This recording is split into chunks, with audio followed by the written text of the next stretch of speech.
जय सीताराम, जय हनुमान, जय बागेश्वर धाम सरकार। नमस्कार दोस्तों, गाय की पूंछ के बाल पहनने की गुप्त चमत्कारी फायदों के बारे में आज मैं बात करने वाले हैं। अगर आपने इसके फायदे जान लिए तो कभी भी कंगाली आपको नहीं सताएगी, आपको को लक्ष्मी कभी परेशान नहीं करेंगे, कभी भी आपको जीवन में असफलता नहीं मिलेगी। तो अपने फायदे के लिए इस वीडियो को पूरा शुरू से अंत तक जरूर देखिएगा। गाय को गौ माता कहा गया है। गाय की पूंछ को छूने मात्र से सभी तरह के पापों का नाश हो जाता है। गौ माता समुद्र मंथन से उत्पन्न हुई है। जगत कल्याण के लिए देवताओं को उन्होंने अपने शरीर में स्थान दिया और इसके दूध को अमृत समान माना जाता है। दूध पीने से समस्त प्रकार की बीमारियों से छुटकारा मिल जाता है और वेदों के अनुसार गौ माता की पूंछ में हनुमान जी का वास होता है, ऐसा वेदों और शास्त्रों में लिखा हुआ। तो आज जो मैं आपको जानकारी देने वाले हैं वह बहुत ही सुंदर जानकारी है। गाय की पूंछ से आज भी कई जगह झाड़ा लगाया जाता है।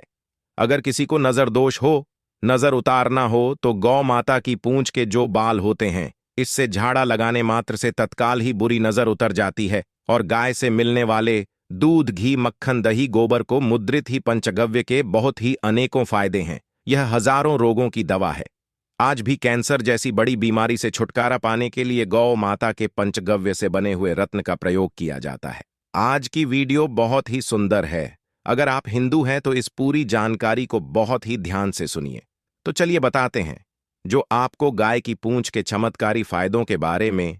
यदि दुख और दुर्भाग्य आपका पीछा नहीं छोड़ रहे हैं, दोनों आपके जीवन में निरंतर बने रहते हैं, आप हमेशा दुखी बने रहते हैं, दुर्भाग्य आपके सर पर ही बैठा रहता है, तो ऐसे में आप गौ माता की बाल जरूर धारण करें। कैसे धारण करना है आपको? इसको अपने ताबीज में बना करके अपने गले में धारण करना होगा। दोस्तों, गाय के बाल धारण करने से दुर्भाग्य दूर दूर तक आप पर नजर नहीं लगा पाएगा। आप एक बार इस चीज को अवश्य करके देखिएगा। कुछ बाल आप ले लें, गौ माता की पूंछ के थोड़े से टुकड़े आप ले लें और उसे तावीज बना करके आप धारण कर लें। अगर किसी को अकाल मृत्यु का खतरा है या मृत्यु योग है, जिन लोगों को काल सर्प दोष लगा हो, पितृ दोष लगा हो, तो यह दोनों दोष ही मृत्यु योग बनाते हैं। तो इन दोषों को दूर करने के लिए, इन दोषों से बचने के लिए भी आपको गौ माता की पूंछ के बाल को अवश्य ही धारण करना चाहिए। हमारे हिंदू धर्म में, शास्त्रों में ऐसा माना जाता है कि गौ माता आपको अगर आप घास खिलाते हैं तो धन की कमी आपको कभी भी नहीं सताएगी।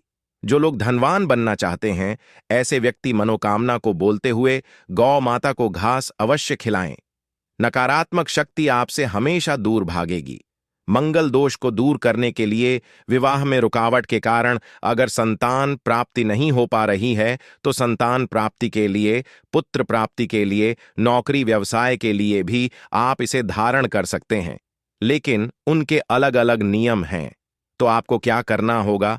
अगर आप पर बहुत ही ज्यादा कर्ज चढ़ गया है और कर्ज को चुकाने के लिए आपके पास बिल्कुल भी पैसे नहीं हैं, आप चाहते हैं कि कहीं से आपको अचानक धन की प्राप्ति हो जाए ताकि आप उस कर्ज को चुका सके और धन इतना आए कि आप उस कर्ज को चुका करके भी हमेशा आलीशान बंगले में अच्छे से रह सके, तो ऐसे में आपको क्या करना होगा? आपको एक पीले रंग की कौड़ी के साथ में गाय की पूंछ के बाल को बांध करके अपने गले में धारण करना होगा। लेकिन इसे आप अपने गले में लाल रंग के कपड़े में धारण करेंगे।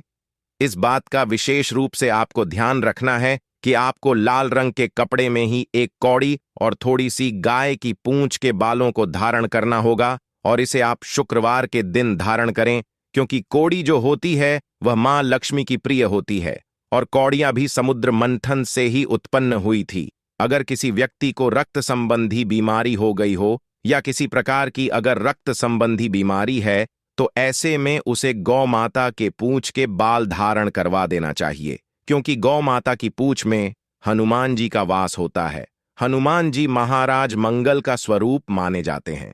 मंगल से रक्त संबंधी सभी बीमारियां दूर होती हैं। तो यह रक्त संबंधी बीमारी को दूर करने का सबसे ज्यादा 100% काम करने वाला उपाय है। आप किसी भी रक्त संबंधी बीमारी वाले व्यक्ति को जो गौ माता के पूंछ हैं, उन्हें धारण करवा दें। गौ सेवा से भी हमारा दुर्भाग्य दूर होता है। गौ माता की सेवा करना बहुत ही आवश्यक है। आपका कैसा भी बड़ा दुष्प्रभाव हो, वह दूर हो जाएगा अगर कोई व्यक्ति आपकी बात नहीं मानता है तो ऐसे में आपको गौ माता की जो पूंछ के बाल होते हैं उसको एक इलायची के साथ अपने गले में धारण कर लेना चाहिए। इससे सामने वाले व्यक्ति पर एक आप अलग ही छाप छोड़ते हैं। कहा जाए तो आप जो भी बोलेंगे उसका पूरा प्रभाव सामने वाले व्यक्ति पर पड़ने लगेगा और जो आप कहेंगे वह उससे 100% सहमत होगा। तो ऐसे में आपको इस उपाय को अवश्य करना चाहिए। अब मैं आपको बताता हूं कि कौन सी गौ माता के पूंछ के बाल आपको धारण करने चाहिए। तो जो सफेद रंग की गौ माता होती है, जो बिल्कुल ही सफेद रंग की हो, उनके पूंछ के आपको धारण करने चाहिए। और कैसे करना चाहिए धारण? तो आपको तांबे के ताबीज में 5 तुलसी के पत्ते के साथ में थोड़ा सा सिंदूर डाल के मंगलवार के दिन धारण करना होगा और इसे धारण कीजिए। आपको अत्यंत लाभ की प्राप्ति होगी। अगर आपको किसी भी चीज से डर लगता है, रात में भयानक सपने आते हैं, बार बार मन में घबराहट होती है, सांस लेने में दिक्कत आती है, कोई भी चीज आप पर बहुत ही ज्यादा इंपैक्ट करती है, यानी कि अगर किसी ने कोई बात बोल दी तो वह चीज आपके दिमाग से जाती नहीं है, तो ऐसे में आप इस ताबीज को अवश्य धारण कीजिएगा। दोस्तों, सभी तरह के संकट तावीज को धारण करने मात्र से ही दूर हो जाएंगे। दोस्तों, वीडियो में आगे बढ़ने से पहले वीडियो को एक लाइक और कमेंट बॉक्स में जय गौ माता अवश्य दिखे और चैनल को सब्सक्राइब कर ले। और हाँ, अगर कोई मेरी इस वीडियो को देख रहा है तो आप भी हर सनातनी को इस जानकारी को अवश्य बताएं और हर हिंदू व्यक्ति इस वीडियो को जरूर शेयर कीजिए ताकि गौ माता की रक्षा और सेवा हर हिंदू पूरे मन और विश्वास के साथ कर सके, क्योंकि इससे हर तरह के दुर्भाग्य को आप दूर कर सकते हैं, हर तरह की नकारात्मकता को पूरी तरह से दूर कर सकते हैं। साथ ही साथ धन प्राप्ति, लक्ष्मी प्राप्ति, कर्ज मुक्ति, संतान प्राप्ति, सभी तरह के सुखों की प्राप्ति भी आप इससे कर सकते हैं, क्योंकि सभी देवी देवताओं को माता गौ ने अपने शरीर में स्थान दिया हुआ है। तो इनके हर एक अंग से ली हुई चीज पूजनीय है। इनके हर एक अंग को छूने मात्र से ही आपके शरीर में जो भी विकार है, जो भी बीमारियां हैं, वह तुरंत ही दूर होने लगेगी। हर तरह के जो नजर दोष है, शारीरिक दोष है, वह दूर होने लगेंगे। दोस्तों, शास्त्रों के मुताबिक गौ माता में सारे देवी देवता निवास करते हैं। 43 कोटि देवी देवता पितृ का निवास होता है। अगर आप भी किसी मंदिर में नहीं जा सकते, पूजा पाठ नहीं करते हैं, कहीं जाकर के गृह दोषों का उपाय नहीं कर सकते हैं, तो आपको गाय को एक रोटी जरूर खिलानी चाहिए। हमेशा कहते हैं पहली रोटी गाय को अगर आप भी खिलाते हैं तो दुनिया के सारे सुखों को प्राप्त कर सकते हैं। हिंदू धर्म में गाय को देवी लक्ष्मी से जोड़ा जाता है, जो धन और समृद्धि की देवी है। इसलिए गाय को पहली रोटी खिलाने की सलाह दी जाती है। इसे माता लक्ष्मी को प्रसन्न करने और किसी के जीवन में सौभाग्य लाने का एक तरीका माना जाता है। आपने अक्सर ही सुना होगा कि रसोई में पहली रोटी जो भी बने गाय को दे देना चाहिए। हर रोज गाय को एक रोटी देने से आपके जीवन के सभी दुख दर्द दूर हो जाते हैं। खाना बनाते वक्त हमेशा पहली एक रोटी गाय की निकाल दें। इसके बाद ही परिवार के बाकी सदस्यों के लिए आपको रोटियां सेकनी चाहिए। कोशिश करनी चाहिए कि गाय की उस रोटी में थोड़ा सा हल्दी मिला दें, कि इससे गाय को रोटी खिलाने का अपार फल प्राप्त होता है।